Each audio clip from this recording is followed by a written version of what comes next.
You're listening to The Moose and the Loose, your 10 minutes action-packed financial podcast with your host, Mike Yahoo.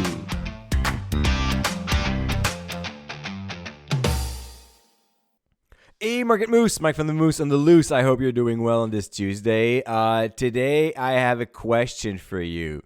What do you think is the number one reason why investors wait to put their capital to work in 2024? It's not a scientific survey, but I am pretty sure a lot of you guys that are waiting on the sideline are waiting for the big day, the election day. For a rare time in the on this podcast, I'm going to talk about politics a little bit, but not really about like Republicans versus Democrats, but mostly about what does it change as an investor for you when there are like elections? Because we're going to have like big elections down south on the U.S. side this year, and I mean we can see it's brewing on our side on the Keene grounds, where the election may come faster than we could expect. So as an investor, a lot of you are maybe tempted to think, oh, I'm gonna wait because it's a crazy time, and I don't know who's going to win. And until I know who's going to win, I'm not going to invest. So that should be a big thing on the market, really. But not that much, actually. And this is what we're going to discover together. And at the end of this podcast, I am going to tell you which president reported the worst stock market return and which president had the best track record as U.S. president in office. I got all those information from White Charts, so they are putting those election guide every year. I just love because they put everything on charts, so you have like all the numbers, everything about the S&P 500, so you can see exactly how elections are affecting or not the stock market. So first things first, it is true that there is a highest period of volatility on election year around that period. So the highest peak is usually between October and November. So on those 2 months, like getting close to the election day and on election day, we have a lot of volatility. It's not necessarily bad, actually. It's just that means that your portfolio is going to move a little bit more than usual. Maybe up, maybe down, but it's going to be it's not going to be boring. But it already starts to come down after election day, and it's slowly but surely going back to kind of like the normal volatility, unless there's like something big happen around January. So if you want to avoid volatility, I could kind of understand like the reason of waiting, but on the other side, I mean, it's just like your portfolio going up and down for a few months. Like, is it really worth it to not invest during that time? Because there's absolutely no indicator that you're going to make more money or less money if you're trying to play the election day. Actually, the thing is, there are so many actors trying to put on one side or another their money that it's not going to be a big difference overall. Some interesting stats before I tell you who was the best president and who was the worst. Interesting stats, if you are Republican, well, on Republican years since 1950, so we still have like almost 75 years of data here, the annualized return under the Republican was 2.78, and during the Democratic presidencies since 1950, the annualized return was 5.20.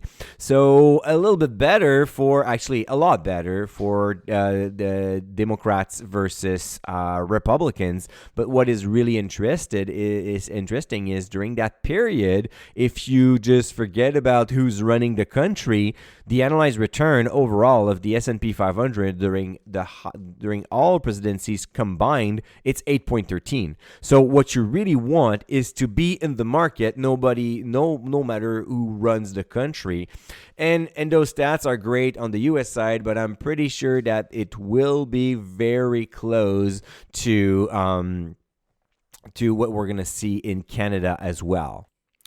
Another interesting stat that comes to, I'm going to wait and I'm going to move to cash during election year, and then I'm going to invest in non-election year. So here's the thing.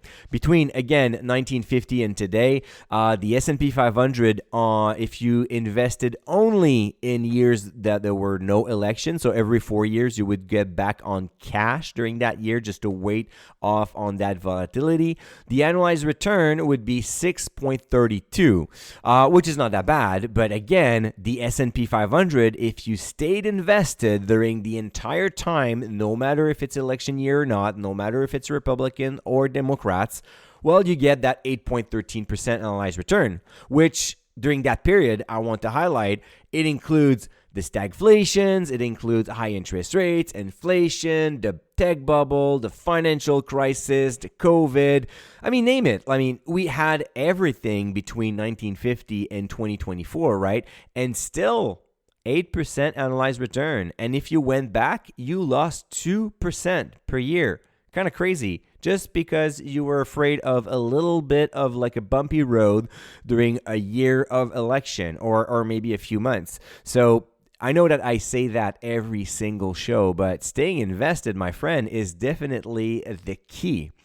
Now, when I look at the presidency, and here's where we're going to come with the best performer and the worst performer, what I kind of realize is it's not really about the president or the party. And this is why I never go on politics, even on a Canadian side, because I really don't mind who's running the country when you look at companies. Because companies will adapt. There will be positive changes, negative changes all the time. And when I look at who's performing best, I just see normal stock market cycle. And I like my analysis from this is from time to time you got one that got incredibly lucky and then just got off right before it crashed and burned. And ironically, the best performer president was Bill Clinton with a S&P 500 up by 209.8%, so 210%. And do you know who's the worst one? Actually, our good old friend George Bush, right after Bill Clinton, that reported a minus 37%, so 36.7%. So kind of tells me that at one point, it's going up way too fast, and then boom, the guy that was running while the market was booming just got off, and then the next one is just very unlucky.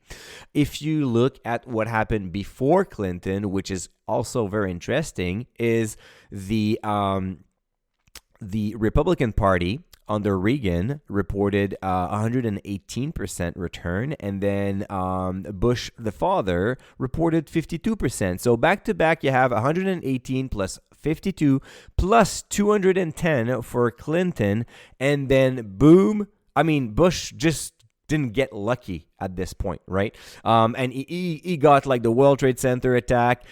He was coming right after the tech bubble.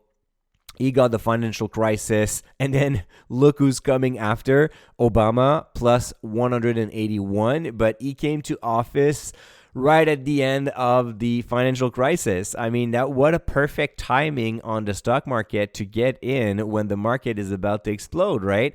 And then following up, Trump at 67 and then Biden at 49. So honestly, when they're trying to tell you that like, oh, I'm running for president and this is why the stock market is doing well, I don't know. Like what I see here is just like going up, going down, depending on the cycle, depending on the timing, and most of the time that is what's gonna happen. So what's gonna happen next this November?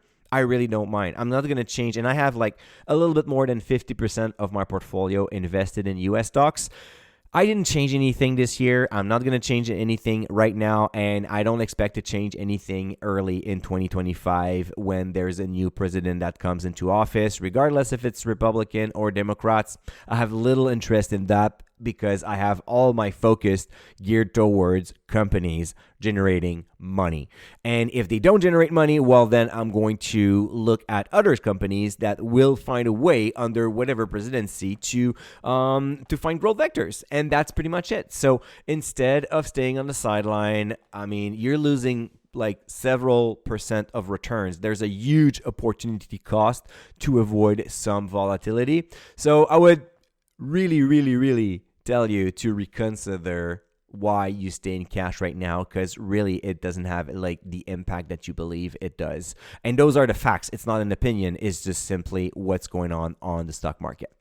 All right, Moose, if you have enjoyed this podcast, please take a second, go on Spotify, on Apple Podcasts, give me a 5-star rating, give me some comments on there, or we can see each other on YouTube. You can write comments, ask questions. It's always fun to read everything that you have to say. So again, have yourself a nice day. We're going to talk again tomorrow. And until then, don't forget to stay invested. Hey, welcome to the disclaimer. If you're listening to The Moose and the Loose, you cannot really expect me to give you buy or sell recommendation or financial advice, right? You're here for fun, you're here for information and some entertainment. But I am not your financial advisor, I am not your broker, so therefore I'm not liable if you're losing money after listening to the podcast. If you're looking for some advice, go see a professional. If not, you can enjoy the show and do your due diligence after it.